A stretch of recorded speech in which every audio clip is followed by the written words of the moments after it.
Hello दोस्तों, स्वागत है आपको अपने YouTube चैनल हैदर अली पे। हम लोग बात करेंगे मिलजुल कर इन्वेस्टिंग के बारे में।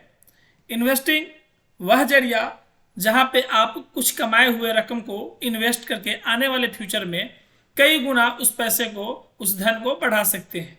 लेकिन यह जितना आसान है उतना आसान होता नहीं है, क्योंकि इन्वेस्टिंग वह तरीका है जो आपके पैसे को कई गुना मल्टीप्लाई तो कर सकता है, कर सकता नहीं, कर देता है, लेकिन वही जरा सा भी चूक आपके सारे पैसों को पानी की तरह बहा भी सकता है, यानी आपके सारे पैसे डूब भी सकते हैं। वो कैसे?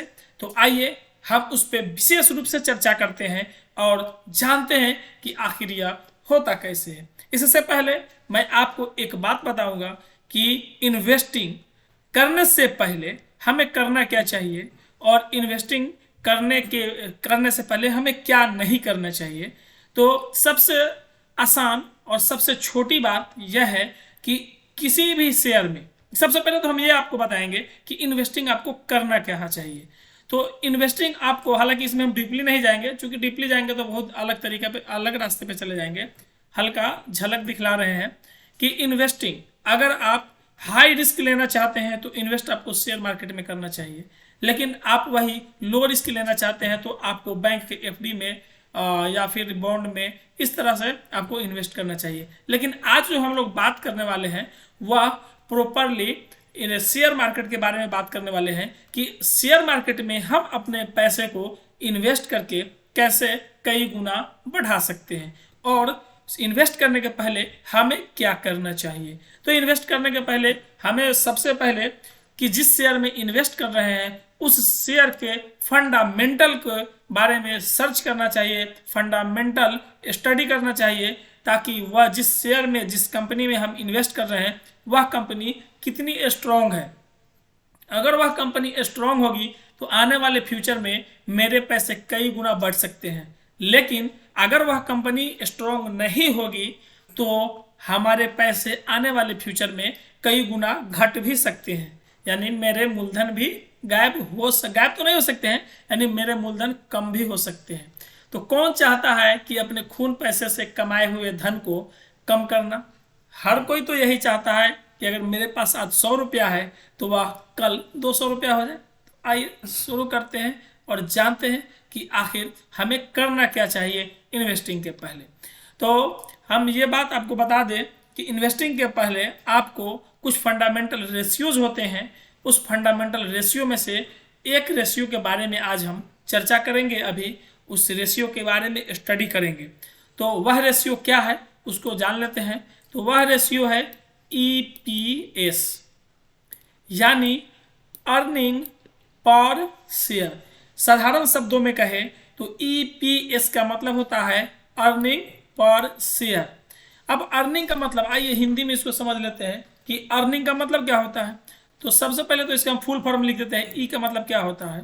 तो ई का मतलब होता है अर्न, ठीक है, और पी का मतलब होता है पर, इसको ले लीजिए पर, ठीक है, और एस का मतलब हो गया आपका शेयर। इसमें कुछ भास्ट है नहीं है, एकदम साधारण है। EPS यानी अर्न पर शेयर। अर्न पर शेयर का मतलब क्या हो गया? अर्न का मतलब होता है कमाना, यही होता है ना। एकदम साधारण भाषा में हम आपको बता रहे हैं। अगर इस तरह से भी आपको समझ में नहीं आएगा तो फिर आपको ज़्यादा मेहनत करने की ज़रूरत है। और पर का मतलब क्या हुआ? पर। अर्न का मतलब कमाना, पर का मतलब पर, और शेयर का मतलब तो शेयर ही होता है, लेकिन शेयर का मतलब अंशधारक भी होता है। हिंदी में कहे तो अंशधारक भी होता है, यानी किसी भी कंपनी के कितने अंश के आप भागीदार होते हैं, या उसको भागीदार भी आप कह सकते हैं। अगर इसको हम देखें तो क्या हुआ? EPS का मतलब कमाना पर शेयर, यानी शेयर पर कमाना। समझने की कोशिश कीजिएगा, शेयर पर कमाना। अब देखिए, मान लेते हैं कि आपके पास टाटा मोटर्स के एक शेयर है। इसका टाटा मोटर का शॉर्ट फॉर्म में हम लिखेंगे टाटा मोटर का आपके पास एक शेयर है। कितना है? एक शेयर है। तो टाटा मोटर कंपनी का आपके पास एक शेयर है। तो आप क्या इसको EPS से क्या फाइंड आउट कीजिएगा कि एक शेयर पर कमाना, यानी आपने एक शेयर पर कितना कमाया। वही इसका भी फुल फॉर्म होता है कि ईपीएस का मतलब हुआ कि अर्निंग पर शेयर, यानी एक शेयर पर कितना कमाते हैं। मतलब ये है कि आप जिस कंपनी में अपने पैसे को इन्वेस्ट किए हैं वह कंपनी एक शेयर पे कितना कमाती है। मतलब ये है एक शेयर पे कितना कमाती है। ठीक है, तो ये हुआ आपका ईपीएस यानी अर्निंग पर शेयर। अब इसको आइए कि हम इसको निकालते कैसे हैं, इसको चेक करते हैं कि अर्निंग पर शेयर को हम लोग कैसे निकालते हैं। ठीक है, तो अर्निंग पर शेयर को निकालने के लिए एक साधारण सा फार्मूला है, जिस फार्मूला को बारे में हम आपको अभी बताएंगे, निकाल करके भी बताएंगे कि किस तरह से हम ईपीएस को निकालते हैं। आइए जान लेते हैं ईपीएस को। ईपीएस हम लोग निकालते कैसे हैं और उसका फार्मूला क्या है। जैसा कि आप अपने स्क्रीन पे देख रहे हैं कि ईपीएस बराबर प्रॉफिट बट्टा टोटल आउटस्टैंडिंग शेयर, यानी कोई भी कंपनी पिछले एक साल में कितना प्रॉफिट कमाया है। जैसे हम मान लेते हैं कि प्रॉफिट किसी कंपनी ने कमाया है 100 रुपया, 100 रुपया कमाया है कोई कंपनी, और उसका टोटल आउटस्टैंडिंग शेयर है 50, तो ईपीएस जो निकल के आएगा वह होगा, यह कट के आएगा 2, एंड ईपीएस उसका हो जाएगा 2। क्या हो जाएगा, ईपीएस इक्वल हो जाएगा 2। यानी कंपनी ने टोटल प्रॉफिट पिछले एक साल में 100 रुपया कमाया और कंपनी का 50 शेयर है आउटस्टैंडिंग, यानी 50 सपोज रख लेते हैं कि अगर 1 रुपया फेस वैल्यू होगा तो 50 शेयर है, 50 शेयर होल्डर होंगे, तो कंपनी ने जो 100 रुपया कमाया यह 50 शेयरों में डिवाइड होगा। जितना कंपनी के पास शेयर है उसमें डिवाइड होगा, तो एक शेयर पे कंपनी कितना कमाया, तो कंपनी ने एक शेयर पे 2 रुपया कमाया।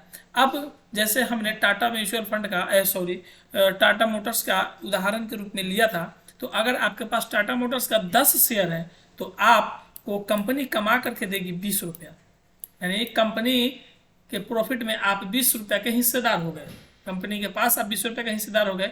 ये होता है ईपीएस यानी अर्निंग पर शेयर। अब आगे का जो महत्वपूर्ण फंडामेंटल रेशियो होता है वह होता है पीई रेशियो, और पीई रेशियो को निकालने के लिए हमें ईपीएस की ज़रूरत पड़ती है, जो हम आगे के वीडियो में चर्चा करेंगे कि पीई रेशियो कैसे निकालते हैं। तो इस वीडियो को यहीं तक छोड़ते हैं, फिर नेक्स्ट वीडियो में मिलते हैं कि पीई रेशियो हम लोग कैसे फाइंड आउट करते हैं।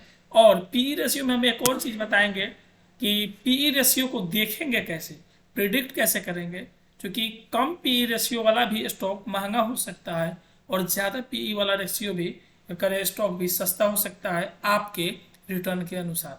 तो आइए हम वीडियो को यहीं पे क्लोज करते हैं। जय हिंद, जय भारत।